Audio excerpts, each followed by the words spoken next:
Hello everyone, it's Theme Park Avenue. I am Eric, and here it is. I'm doing a video about my most controversial theme park opinions.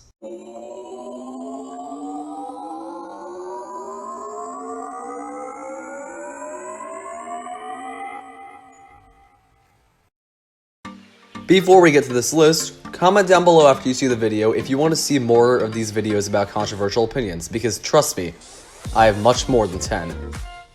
Also remember, you did click on a video that's called Controversial Opinions, so expect some that are, well, controversial. It's going to be about roller coasters and parks as a whole, and at the end I have a bonus one, so stay tuned for that. Let's begin with possibly the worst one. Millennium Force and Leviathan are better than I-305. Yes, quite a start, right? Well, in my personal opinion and experience, I-305 maybe is not quite up my alley. I'm into airtime, and I felt Millennium Force and Leviathan delivered on that more than I-305 did.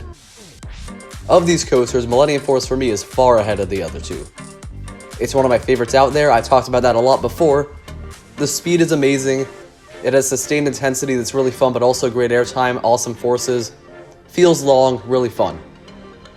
I-305, decent first drop, and then the turn is quite strong.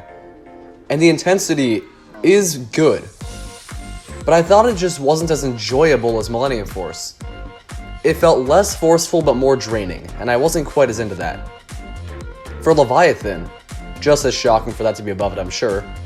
The thing is, Leviathan has great floater airtime, and excellent massive elements. I like that more than I-305 personally. It's just how I feel. I know it's weird, but one I really have to go with. Next up, Six Flags Discovery Kingdom is better than Six Flags Over Georgia. Yes, very weird, I know. It's not based on rides entirely, though. In fact, I think Over Georgia's ride collection is better than Discovery Kingdom's. Maybe it seems weird I would prefer Discovery Kingdom, given that rides are my favorite part of any theme park. But I should point out the main reasons are layout and operations. Neither park is great in this respect, but Over Georgia is held back by its so much. Its layout is the worst I've experienced personally, where it's hard to find what you want to do, a lot of backtracking involved, terrain changes that are kind of weird, a lot of elevation stuff, and I got completely turned around at points. Even when I was walking around with a local of the park who's a friend of mine, I was shocked that we couldn't seem to find certain rides. However, Discovery Kingdoms is not great, because you have to walk by most major coasters to get to the entrance, then walk back to them. However, the park's smaller size and less dead ends does make it a more desirable layout. I also think the park looks a lot nicer. Discovery Kingdom's really great in terms of appearance, a lot of excellent scenery including plants and statues and all of that, and the atmosphere is the strongest of any Six Flags park. Underrated ride lineup too, where I think Joker is much better than Twisted Cyclone. And I loved Medusa, Superman Ultimate Flight, and Batman the Ride. And they also have some strong stuff such as a Huss Frisbee. The animal stuff was actually pretty awesome and added to the park a lot for me, especially some of the quiet areas like the Butterfly Garden. And overall, I prefer Discovery Kingdom. Next up, kinda 2-in-1 here, New Texas Giant and Joker are elite roller coasters. As far as my RMCs go, they don't rank near the top really, but as overall coasters go, they might both be top 10. New Texas Giant especially is definitely top 10. Why though? They're so tame, right? No, not even close. For New Texas Giant, the drop is shockingly good for what it is. The overbanks, I love those. I think they're awesome. I think the pacing is relentless and perfect on New Texas Giant. The airtime is awesome. It's a near perfect RMC, and I actually like it more than quite a few others. And by that, of course, I mean 3, but still, very good.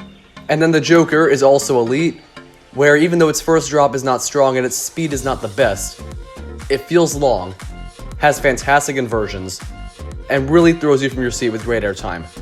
So overall, both are amazing RMCs. I actually prefer New Texas Giant to Wicked Cyclone, but I didn't want to get into that in this video. Moving on. Tatsu is better than X2. These get worse and worse, don't they? Well, Tatsu, for me, was more fun than X2. Perhaps X2 is not quite for me. I don't love out-of-control sensations as much as I do those on Tatsu. B&M flying coasters, I am a sucker for that model, and Tatsu's the best of them that I've done. The perfect mix of being graceful and smooth, but also fast and intense, is something special on the ride. I also think it's important to note that the pretzel loop is more intense than anything on X2 by a long shot.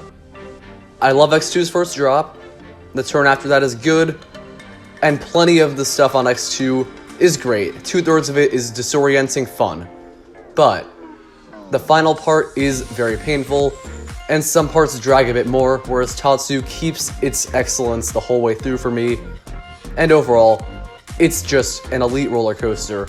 My number 2 at Magic Mountain, and personally, I prefer it to X2. Now, things are going to get a little weirder, because they're not going to be quite as crazy. Banshee is my favorite B&M invert. This one some actually may agree with, and obviously some may not, because Montu, Alpengeist, Afterburn, so many. Well, Banshee for me has the best elements. I know it's not as fast-paced because it's more spread out maybe, but there's something I love about that. The elements, you can really enjoy them more because it's a longer ride. And for me personally, it was perfectly smooth, by the way, I should say that. But overall, even though Montu is probably more intense than Banshee, I enjoy the ride experience of Banshee more, and that's just how it is. I thought it was hard to beat, amazing, definitely the best invert. Not too much else to say, I had talked about it before being underrated. Next up, West Coast Racers has the most painful restraints I've ever done.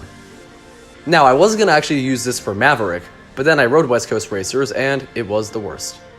Comfort collars, sort of. Hard plastic, maybe on the perfect height, but when the ride jolted my head from side to side, which happened a few times, the hard plastic corners at the top of the restraints dug into my head, and that hurt like crazy. Worst pain than I've ever felt on any Vekoma SLC. That said, it wasn't the whole ride, it was just short moments.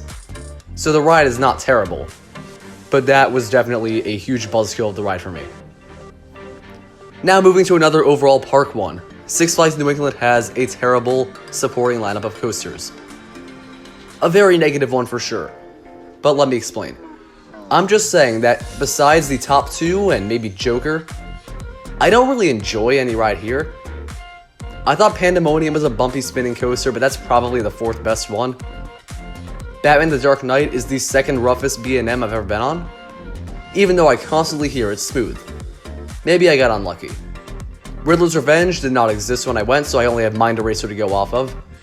Thunderbolt gave you the kind of pain you feel on a stand-up coaster for me. I will not elaborate on that. And then you have some other family coasters like the worst Wild Mouse ever, personally for me. And then you have the worst Boomerang in Flashback, and the worst Boomerang now gone in Goliath.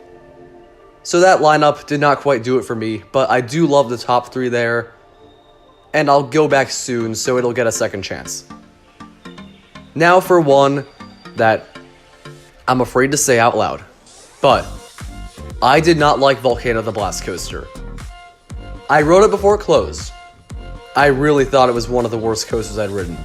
Bottom 20 to this day, I believe. I know that seems odd because everyone loved it, but let me explain. The launches provided a lot of headbanging for me. Some of the worst I'd done on any inverted coaster. That bumpiness was not great, and maybe it was when I rode the ride or something, but it was slow. You went through the inversions really lackadaisically, and I thought it was a great mix of painful and boring, which brought the ride down. I know that's weird, but honestly, it's just how I felt, and unfortunately, I had to stay by that. Now for what I've talked about in a full video before, B&M is the best roller coaster manufacturer. I'll be brief for this one. It's my favorite because it has a huge collection of great rides. A lot of underrated ones, so many excellent models, and the reliability is a huge plus. I love rides such as Fury, Diamondback, Tatsu, Montu, Banshee. All of these are elite coasters. Definitely great. And until RMC makes more rides, I can't see them quite taking the number 1 for me. Now for the final one before the bonus. Nitro is my least favorite B&M hyper. Not to say it's bad, in fact, it's barely behind Intimidator. But, unfortunately, I think it is the least distinguishable of the hypers. The airtime is for me the weakest. It was not intense. And while I do love the airtime overall, it's not quite up there with the floater or ejector of some of the others. And while it is a great ride for sure, it's the one I struggle to remember things I loved about it the most. So for me, it is still behind Diamondback, Mako, Goliath, Intimidator, and more. Now the bonus, not about a coaster or a park, but a food. Butterbeer at Islands of Adventure is just okay. I hear some say, Coaster Studios mainly actually, it's one of the best theme park foods. For me, it was decent, too sweet unfortunately, and not great. I would never pay for it again. Maybe the price was getting to me a little bit, but it was just very sweet and okay in flavor, and I'm not very picky with food at all. Maybe I went in with a lot of hype, but it's not something I'd ever get again. And if I'm going theme park food, I'm going to be getting a Twisted Tail Pretzel at Busch Gardens Tampa instead. Thank you for watching. Please don't dislike this video. I really just wanted to share some controversial opinions. You can if you want though, because I had some pretty crazy ones. Comment if you want more of these videos. Subscribe to the channel. I'll see you next time.